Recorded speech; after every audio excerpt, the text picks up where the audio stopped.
welcome. This is Amy Cooper from Rise, and we are interviewing exceptional women in insurance for Women's History Month. And I have here with me Faith Mason. Welcome. Hi, Amy. Thanks for having me. Well, could you explain for everybody else who's just watching what your role is, what you do over at Arch? Sure. So I am a VP of Strategic Analytics at Arch Capital Services, and that is a fancy title for saying I am a problem solver. So one of the things that I do over at Arch is work predominantly with claims, and I listen to all of the things that are going on with them and come up with creative technology-based solutions to make their job easier. I personally don't build the solutions, but I work with an amazing team of data engineers, data scientists, and data visualization folks who take the crazy ideas that go on in my head and make wonderful Power BI tools or modeling tools. And so that is what I do at Arch from day to day. And then you also had served as chair for Rise's DEI committee. So I know how much mentorship means to you. Can you tell me a little bit about your experience in mentorship in the industry and how important you think it might be for other women? Absolutely. So I am a stan, if I can say that, for mentorship. It's been the backbone of really my entire career. So, like a lot of folks who did not start in this career in the last maybe 5 to 10 years, when I was coming up, there weren't a lot of REMIS programs in school, and I thought I was going to be an attorney. I fell into this career wonderfully, actually, and thankfully that I did. And because it wasn't what I thought I was going to do with my life, I immediately globbed on to female leaders that I saw, or people who I thought I saw something or reminded me of myself that I could emulate or use as a mentor, whether it was informally or formally. Luckily, everyone was very receptive. They were much willing to say, "Hey, take me under their wing and teach me the things that they know." So mentorship has been amazing.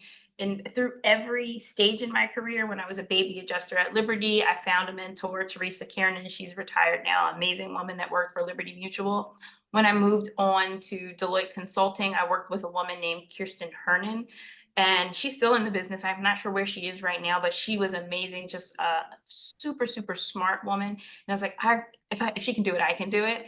And then when I moved on to Comcast and NBC Universal, my boss became my mentor, Deborah Saunders. I think a lot of people know her in the industry, and she was amazing about teaching me about presence and how to articulate an idea.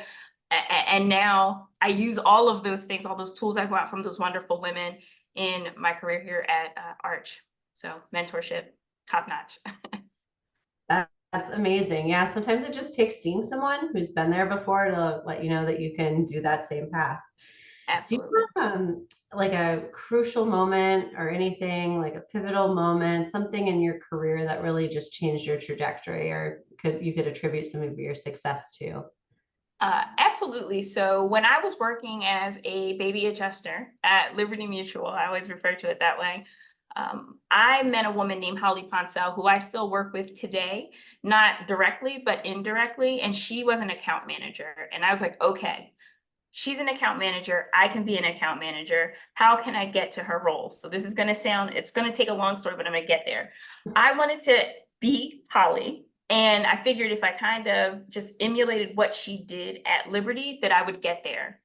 That was not true because Holly's trajectory was not mine.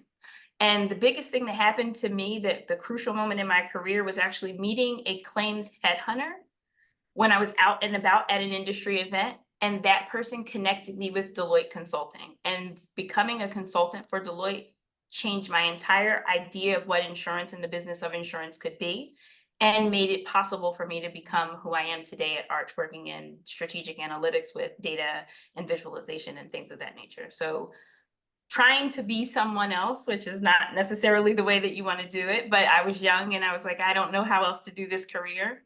And then realizing I needed to leave Liberty through meeting that headhunter and working for Deloitte is the biggest thing that changed the trajectory of my career here in insurance. So kind of took a leap of faith there. Yeah, but I'm bummed. Yeah, that's kind of what happened. Yeah, for sure. Well, so you just mentioned that you met someone out there at a networking event or some sort of industry event. So Yeah. obviously networking's played a critical role too. Could you talk a little bit more about that and any tips for networking for other Absolutely. women? Oh, 100%. So I don't think I realized at the time meeting that headhunter, hindsight being 2020, was the pivotal role or the move rather. But networking is so important because this is a relationship business and things come full circle. So believe it or not, when I left Comcast, I worked for someone on the Comcast account. And when I came back to Comcast, she worked for me. So it's a full circle business and it's all about Wow. relationships. And it's important to make sure that you're good to the people that you're working with, you're good to the people that you're working for, because you never know where they're going to be when you're going up and down this ladder. But don't turn down events, right? If your company's having a social hour, even if you're like, oh my God, I've been here all day, it's really, really important, right? Sometimes you get that way. You're saying, oh, I just want to go home. I want to be with my significant other. I want to go out to this party or whatever. If you can take the 5 or 10 minutes just to go into the event to genuinely connect with people who may not work in your space, you never know where that's going to take you. And I learned that a little late in my career, so I wish I would have known it a little earlier because I think it would have helped me even more. So don't turn down the networking events. Go to the industry, the conferences. You never know who you're going to meet because you never know where you're going. That's great advice. Yeah. And you're like one of my favorite people. And I think something that you do Same. really great is like you're always bringing your authentic self. Can you tell, like, how do you do that in the workplace? And how has that Yeah. changed throughout your career, or have you always been? No, I haven't always been this person. So I think it's a perfect question for me because I do believe that when I first started in the industry, I had an idea of how I needed to be. It's like, oh no, people aren't going to accept, these earrings, or people aren't going to accept this hair. And I have to present the comfortable version of faith, the faith that everyone else wants me to be, as opposed to the faith that I am.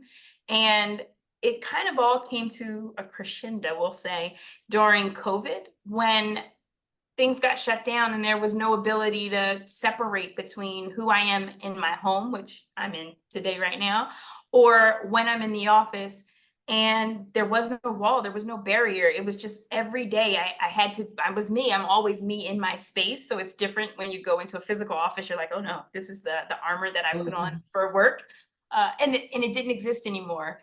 And it was one of those moments where I was saying, oh my God, I've been wearing this armor for this long, protecting what I thought was me from the work, but I really was hindering people from seeing who I really was.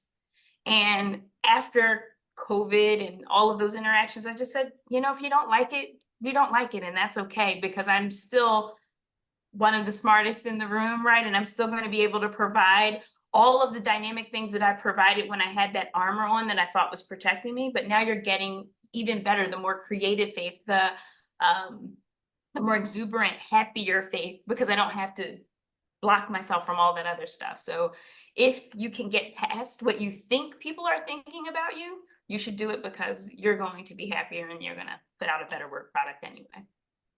That's amazing. Yeah, I'm so glad that you Yeah, you met me on the tail end, Amy. So I was already out of the box. So you were like, I don't know any other version of you.